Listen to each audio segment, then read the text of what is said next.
Assalamualaikum. Selamat sejahtera pada semua pelajar-pelajar yang cikgu kasihi sekalian. So hari ni, dalam video kali ni, cikgu nak masuk juga tentang topik yang baru, topik yang cikgu cakap penting lah untuk kita mengenali apakah itu chemistry. You want to know more about the chemistry melalui satu topik yang merupakan basic topik bagi kimia ni. Maksudnya topik ini adalah antara topik yang paling penting.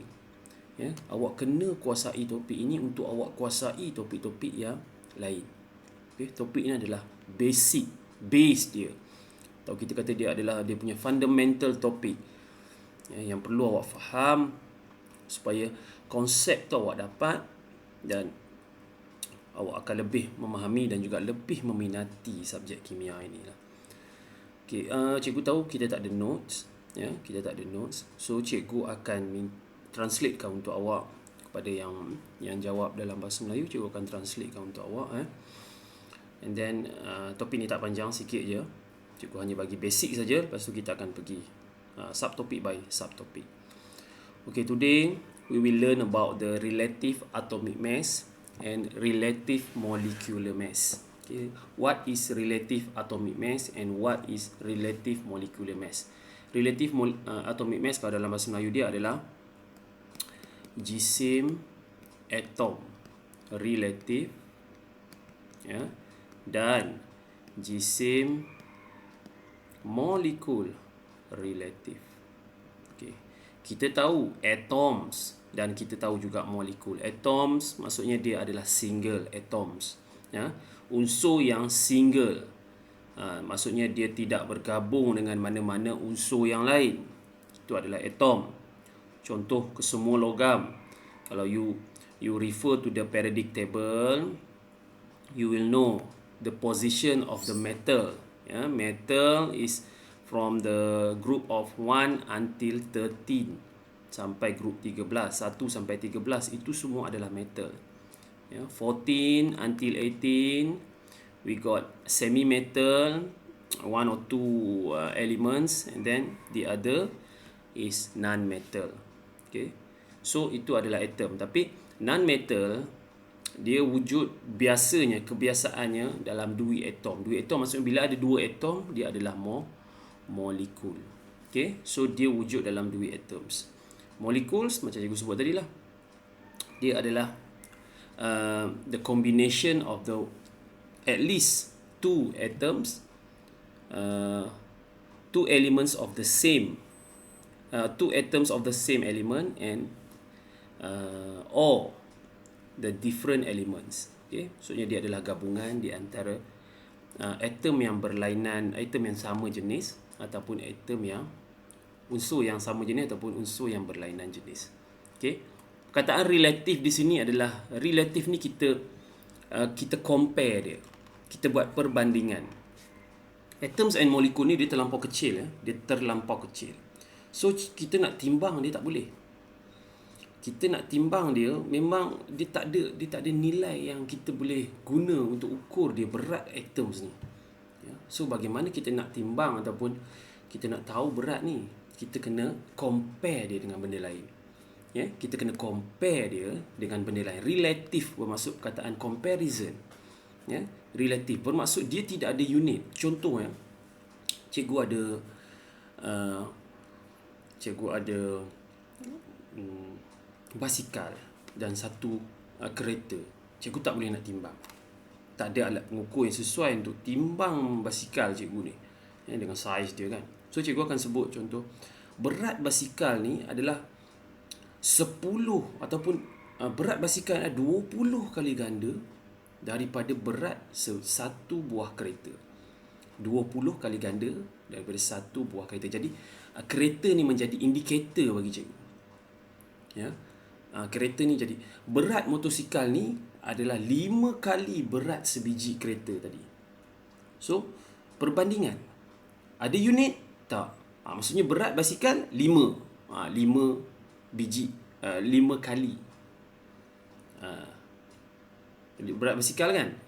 20 basikal untuk dapatkan sebiji kereta. Okay, so itu maksudnya dia perbandingan, ya, dia kena bandingkan. Kalau tidak, dia tak boleh nak ukur berapa jisim. Jisim ni adalah dia punya jisim ni, kalau kita kata dengan kata lain, dia adalah dia punya berat lah, ya, dia punya mass dia. Okay, so kita tak boleh ukur, kita tak boleh ukur. So apa yang kita boleh ukur, sebab nilai dia terlampau kecil, so kita bandingkan saja. Kita nak bandingkan dengan apa? So kita tengok, mass of an atom is very small and difficult to determine. Okay, cikgu nak awak salin nota daripada sini. So cikgu akan buat translation untuk awak lah. Mass of an atom is very small and difficult to determine. Maksudnya jisim atom adalah sangat kecil dan sukar untuk ditentukan. Ya. Sangat kecil, macam cikgu sebut tadi, tak boleh nak tentukan dia, terlampau kecil. Macam mana kita nak tentukan dia? Dia terlampau kecil. Ada alat penimbang yang sesuai? Tak ada. So, apa yang kita perlu buat untuk kita dapatkan dia? However, it can determine by comparing its mass with mass of standard atom. However, it can be determined by comparing its mass with standard atom. Tetapi ia boleh ditentukan dengan membandingkan, perkataan membandingkan tadi cikgu sebut membandingkan, compare, membandingkan jisimnya dengan jisim atom. Standard ni adalah jisim atom standard macam mana kita nak sebut? Jisim atom standard. Nanti awak cari apa maksud standard ni. Standard ni standard lah. Maksudnya atom tu dah ada dah nilai dia. Nilai dia kita dah tahu. Jadi kita boleh compare dengan dia sebab nilai atom tu kita dah tahu. Ya, biasanya nilai atom yang kita dah tahu ni adalah atom yang wujud dalam bentuk pepejal. Ya, wujud in the room temperature, the atoms exist as a solid. So dia wujud dalam keadaan solid. So iaitu lebih mudah untuk kita nak compare dia. Sebabnya dia mudah dikendalikan. Ya, kita senang nak pegang dia, kita boleh. Tapi kalau dalam keadaan gas, dia agak susah lah. Ya. Okay, cikgu pun kita tak nampak sangat kan? Tak nampak sangat. Okay, in 1961, the International Union of Chemists and Physics agrees to use isotope carbon-12 as a standard. International IUPAC lah. Yang ni IUPAC pada tahun 1961. International Union of Chemists, maksudnya di sini you boleh sebut 1961 IUPAC Organization, maksudnya IUPAC, kesatuan IUPAC. IUPAC, kesatuan IUPAC. IUPAC ni kataan IUPAC. Bahasa huruf besar semua. IUPAC ni adalah suatu badan yang mengiktiraf nama-nama lah, yang membincangkan tentang permasalahan kimia lah di kalangan kemis dan juga fizik. Okay.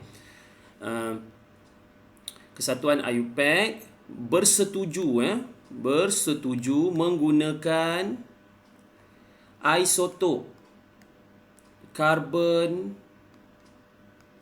12 untuk atom standard. Ya. Maksudnya kita gunakan karbon 12. Kita akan compare semua atoms kita, ataupun kita akan buat kita punya atoms ni berpandukan kepada standard atoms kita, iaitu karbon 12. Kita semua atoms kita akan compare dengan karbon 12. Why is carbon 12? Macam cikgu sebut tadi, kenapa kita kena compare dengan carbon 12? Kenapa? Macam cikgu sebut tadi, carbon 12 is a solid. Carbon 12 ialah solid. Carbon 12 dalam keadaan pepejal. Dia mudah dikendalikan. Convenient to use, mudah untuk digunakan. Convenient, mudah digunakan. Kemudian thus, okey, yang inilah awak tak perlulah nak kita kata dia punya definisi ni tak perlulah awak nak terlampau faham sangat ya. Ramai pelajar dia pening kepala disebabkan definisi ni. Cukup sekadar awak tahu, awak hafal ayat itu pun dah memadai dah lah. Thus, the relative atomic mass of an element is the average mass of one atom of the element compared to 1/12 of the mass of one atom of carbon-12. Kalau you baca pun you agak tak apa-apa nak faham ya. Okey, kita ambil ya. Relative atomic mass adalah jisim atom relatif bagi unsur ialah bagi sesuatu unsur ialah jisim purata ya. Jisim purata bagi satu atoms apabila dibandingkan dengan 1/12 berat jisim, bukan berat, jisim satu atom karbon 12. Ya, cuba ulang balik. Jisim atom relatif ialah jisim purata bagi elements bagi atom suatu elemen dibandingkan dengan ataupun berbanding dengan 1/12 jisim satu atom karbon 12. Jadi dia bandingkan dengan 1/12 karbon 12. Okey, ini dia punya rumus lah. Rumus dia begini. Sebenarnya relative atomic mass ya, senang ceritalah, dia adalah nombor nukleon ya. Nukleon number. Kalau cikgu tanya awak, apakah itu relative atomic mass, awak pun bagi berapakah nilai relative atomic mass bagi magnesium? So awak just rujuk pada jadual berkala. Tak perlu hafal, memang tak perlu hafal. Rujuk jadual berkala awak ya. Betul kita ada jadual berkala di belakang. Di belakang buku teks awak ada jadual berkala. Ya, ataupun periodic tables ni. So awak rujuk kat sini. Kalau cikgu sebut magnesium, so magnesium kalau ditulis pada periodic table 12, 24, 12, 24. So nucleon number dah tentulah nombor yang lebih besar 24. So nucleon number is a relative atomic mass. Okay. So nilai dia adalah 24. Relative atomic mass for magnesium is 24. Calcium 20, 40. Atas 20 nombor proton, bawah 40 nombor nukleon. So relative atomic mass for calcium is 40. So this is about concept only ya. Konsep saja yang awak kena faham lah kenapa kan. Tapi secara dasarnya relative atomic mass you tak payah kira pun. You hanya dapat dalam jadual berkala. Tapi kalau relative molecular mass, yes, you kena kira. Sebab dia berdasarkan kepada tambah di antara relative atomic mass atom A dan relative atomic mass atom B. So, kita tengok Relative atomic mass does not have unit. Tidak ada unit. Tak ada gram, tak ada kg dan sebagainya. Tak ada sebab dia relative. Perbandingan. So bila relative dia tidak ada. Relative atomic mass ni dalam bahasa Melayu dia jisim atom relatif tadi ya. Jisim atom relatif tidak mempunyai unit.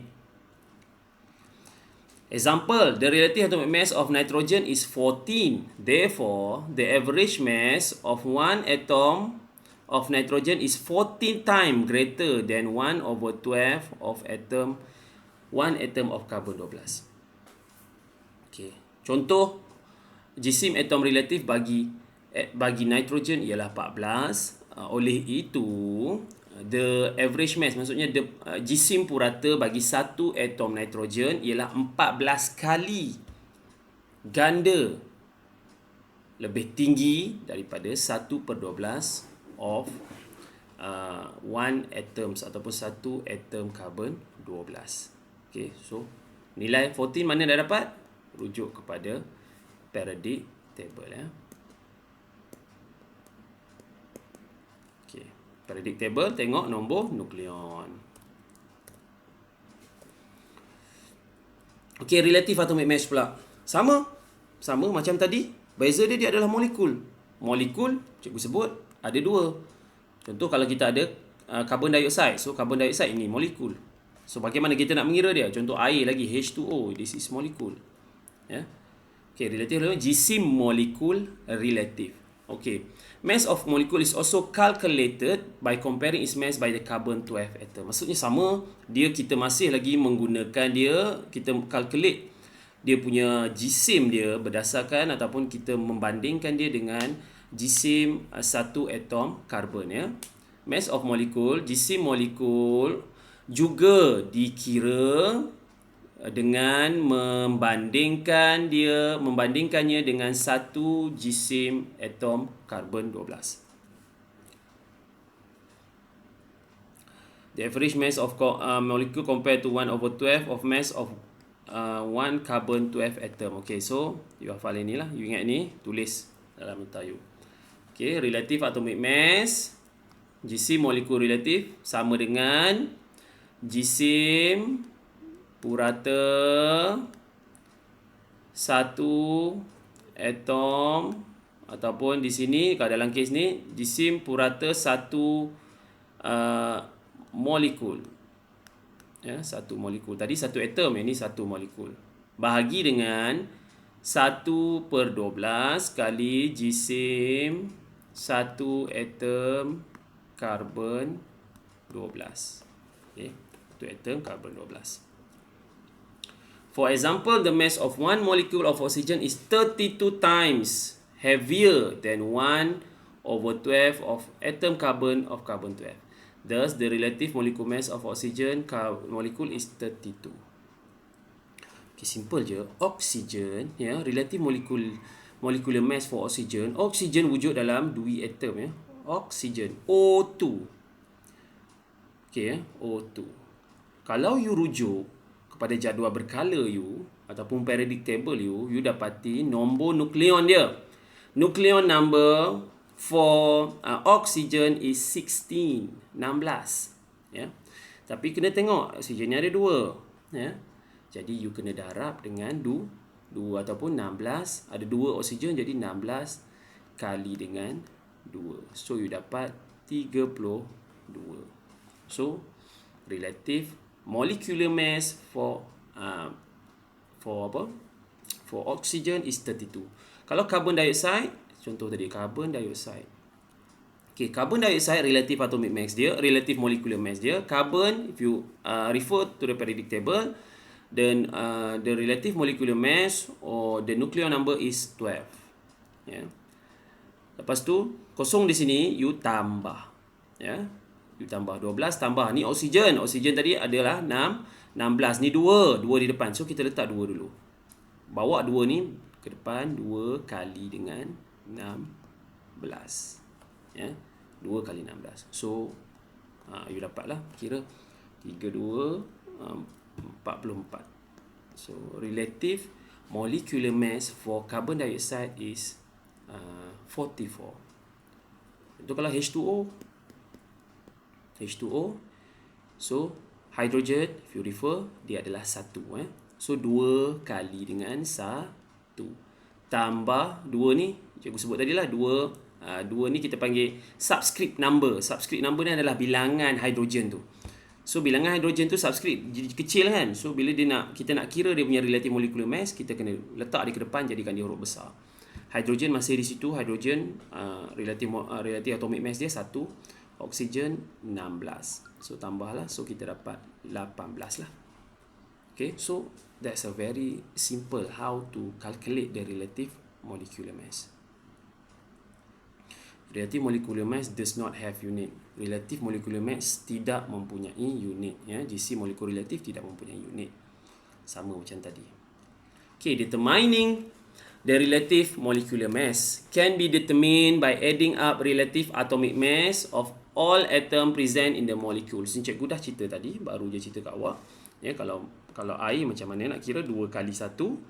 Ya, 1 ini adalah dia punya relative atomic mass. 2 is a subscript number, kita bawa ke depan. tambah 16. So you akan dapat 18 lah. 2 hidrogen ni relative atomic mass. Okay, so 18. Example lagi. Ionic substance, hydrated copper sulfate. Ini yang susah sikit ya. Yang susah sikit. Copper sulfate H2O. Okay. So, tengok ni ya. Cu. Copper, you boleh rujuk cikgu dah hafal. Biasakanlah kalau boleh you hafal lah. Macam cikgu ni subjek cikgu tahulah. Copper is 64. Ya, relative atomic mass 64. Nampak ni? Besok kita ada sulfur. Sulfur kena tambah. Letak tambah perkataan tambah. Sulfur ialah 32.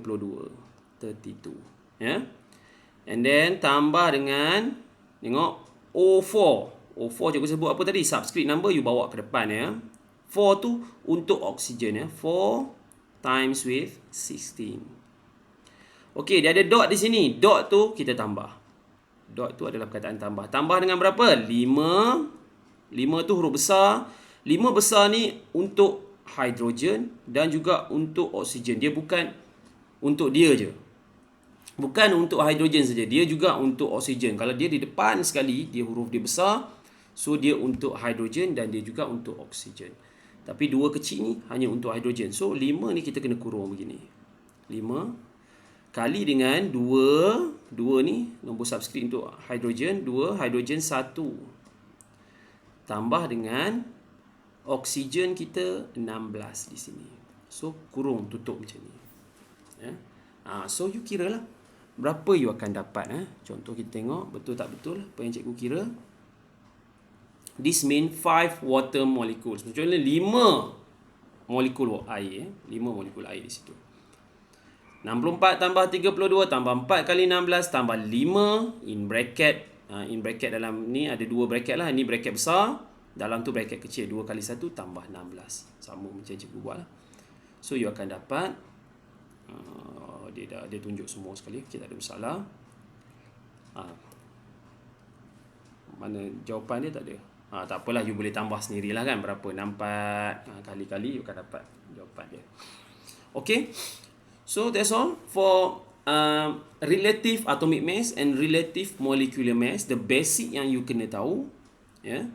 So you have to calculate. I need to give you an exercises for you to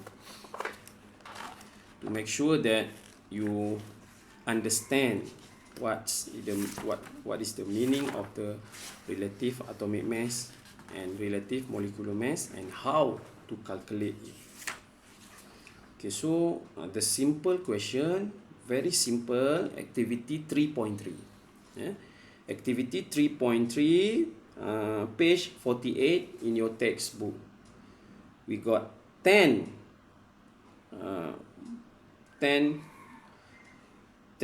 relative molecular mass or relative formula mass. Relative formula mass dengan relative molecular mass. Relative formula mass. Formula mass sama dah sebenarnya. Formula untuk ion, molecular untuk molekul lah.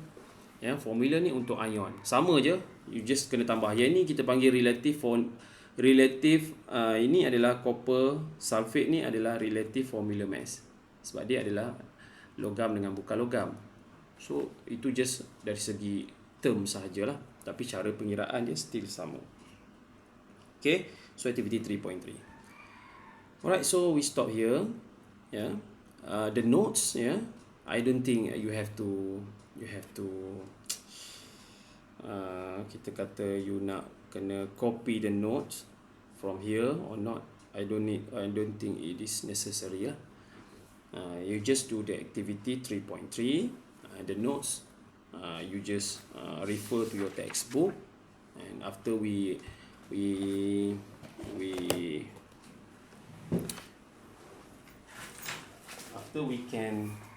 can do a PMP as secara bersemuka lah kita kata. Secara bersemuka baru cikgu akan bagi kat awak modul lah. Ni modul ni modul ni memang tak ada dijual di apa Koperasi tak ada cikgu tak order sebabnya awak terlampau sikit, 13 ke 14 orang saja. So cikgu dah belilah modul ni ada pada cikgu.